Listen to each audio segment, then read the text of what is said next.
He was just a quiet janitor, pushing his mop across the gym floor while others trained. To most, he was invisible. But one arrogant black belt decided to make him the center of attention.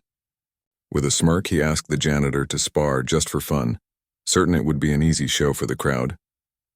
What happened next stunned everyone in the room.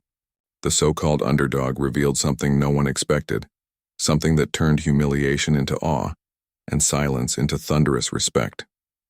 This wasn't just a sparring match. It was a moment that would expose arrogance, prejudice, and hidden greatness.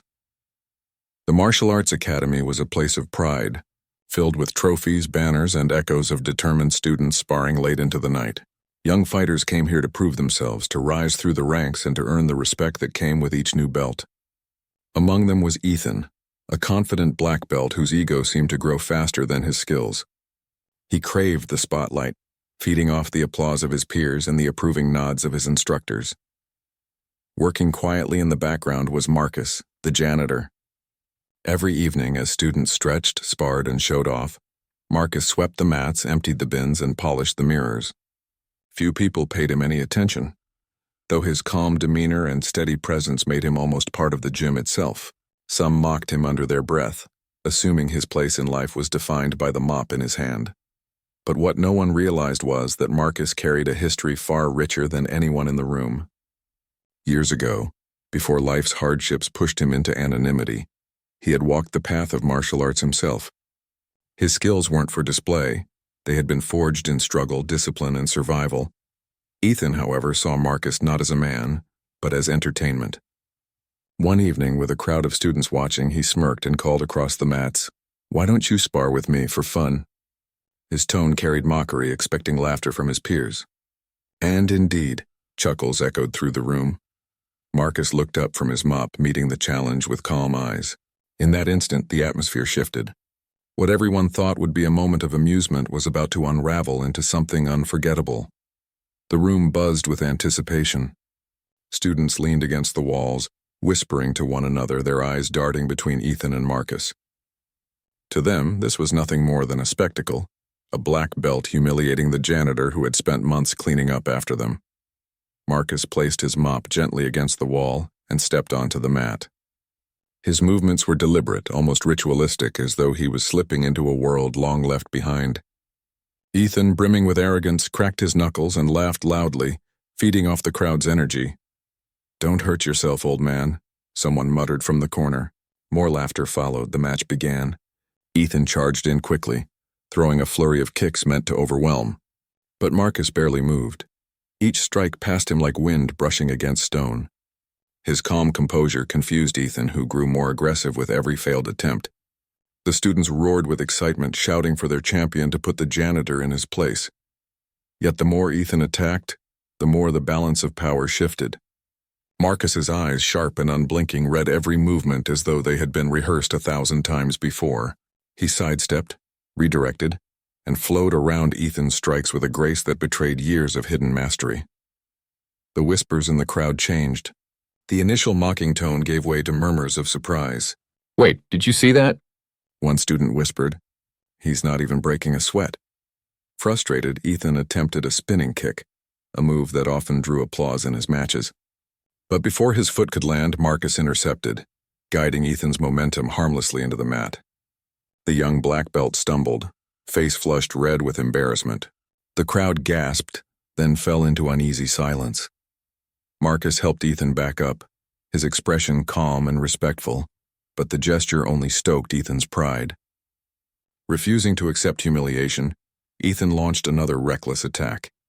This time, Marcus countered with a precise, lightning-fast movement that left Ethan pinned on the ground, unable to move. The room erupted in shock. The janitor, dismissed, ignored, and mocked, had just dismantled the Academy's starfighter with effortless skill.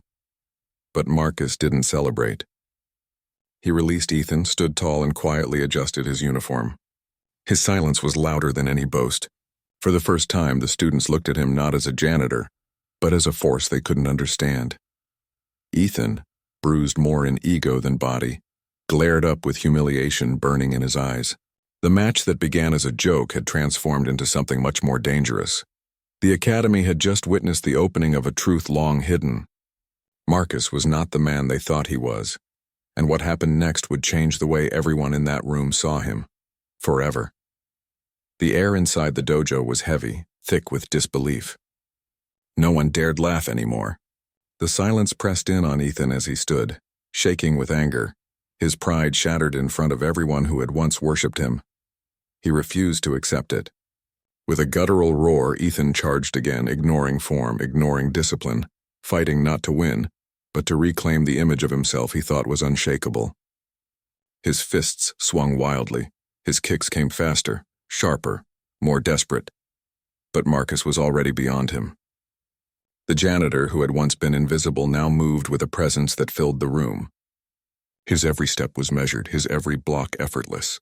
Each time Ethan struck, Marcus deflected, turning the younger man's rage into emptiness. Finally, with one decisive motion, Marcus seized Ethan's arm and redirected his weight, sending him crashing onto the mat. The thud echoed through the hall, a final punctuation that left no room for doubt. Ethan lay still, his body broken not by injury but by the undeniable truth. The crowd erupted, not in cheers but in stunned silence that deepened the gravity of what they had just seen. These were students who had believed rank and belts meant mastery. That status defined skill, yet in front of them stood a man without titles, without recognition, who had humbled their champion as though it were nothing. Marcus stepped back, breathing evenly, his composure untouched. He didn't gloat, didn't mock, didn't bask in the glory of victory. Instead, his eyes swept the room, landing on each student, forcing them to confront what they had ignored, the quiet dignity of the man they had overlooked every day. For the first time, they saw him not as a janitor but as a master, and though Marcus said nothing, his silence carried the weight of a lesson deeper than any lecture or demonstration. In that moment, the room knew everything had changed. The dojo was never the same after that night. Students who once walked past Marcus without a glance now found themselves lowering their eyes, not out of shame for what had happened to Ethan, but out of respect they hadn't given before. They cleaned their own messes, picked up their own mats, and when Marcus entered the room, silence fell. Not demanded, but earned. Ethan, for his part, carried more than bruises. His pride, once inflated by applause and admiration, was pierced in a way he couldn't ignore. At first, he avoided Marcus, too embarrassed to meet his gaze. But days later, humbled, he returned to the dojo not to reclaim status but to learn. The janitor he had once mocked became the teacher he sought wisdom from, a reversal so profound that it shifted the balance of the entire school. Word spread quickly beyond the walls of the dojo. Parents whispered about it. Other martial artists questioned how a man with no belt could dismantle a black belt so effortlessly. But for Marcus, none of that mattered. He had no interest in fame or recognition. His victory wasn't about proving himself superior. It was about breaking the illusion that worth is measured by titles, uniforms, or the color of one's skin. For too long, Marcus had been underestimated, dismissed, treated as though his place in life was fixed beneath the feet of others. Yet in one evening, through patience, discipline, and quiet strength, he revealed a truth many had refused to see. Greatness often hides where no one bothers to look. The deeper impact stretched beyond martial arts. Students began to question their assumptions, not only about skill but about people. If a janitor could hold the wisdom and mastery of a true martial artist, who else had they overlooked in their lives? A neighbor, a colleague, a stranger they dismissed too quickly? The lesson Marcus gave was not only physical, it was a mirror reflecting society's blindness. And so the dojo became more than a place to train. It became a space where respect was no longer tied to status but to character, where humility was valued as much as power, where Marcus, still wearing the same janitor's uniform, was finally seen in full, not for the work he did, but for the man he was, because in the end, his greatest victory wasn't flooring a black belt in front of a stunned audience. It was shattering prejudice, forcing people to confront their biases, and planting a question that lingered long after the mats were rolled away. How many people have we dismissed, not because of what they lacked, but because of what we refused to see?